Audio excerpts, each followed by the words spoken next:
page 199, Xavier and Arya are like sort of flirting with each other, but Arya is still uncomfortable with the situation. He kisses her. He lowered down to his knees, his face close, too close, and all of a sudden his lips were pressed to hers. It took Arya a few seconds to realize what was going on. What the hell? She gasped. Arya runs away because, I mean, imagine like you feel like you ruined your parents' marriage for keeping this secret that your dad cheated for so long, and then she finally gets a new boyfriend and he kisses you. Like, she's taking on a lot of this blame, even though he is so fucking creepy. And then she gets a text that says, "Gotcha, eh." That's it. On page 217 to Hannah, Hannah, a glutton for Cheez-Its, ... and punishment too. It seems. Ruin her before she ruins you, eh.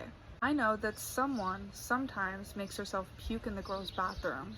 And I know someone's sad because she isn't daddy's only little girl anymore. And I know someone dearly misses her old BFF, even though she wanted her dead. How do I know so much? Because I grew up in Rosewood, Hannakins, just like you. So that is a little hint that we're getting about who A is. I grew up in Rosewood. Obviously, they are targeting Hannah for her ED.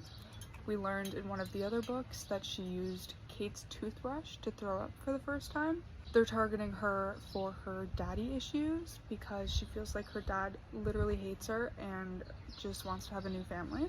They're targeting her for missing Mona, who she thought was her best friend, but was terrorizing her as A the entire time they were friends and hit her with a car and almost unalived her. She also texted A back and said, "Rotten hell, you don't know a thing about me."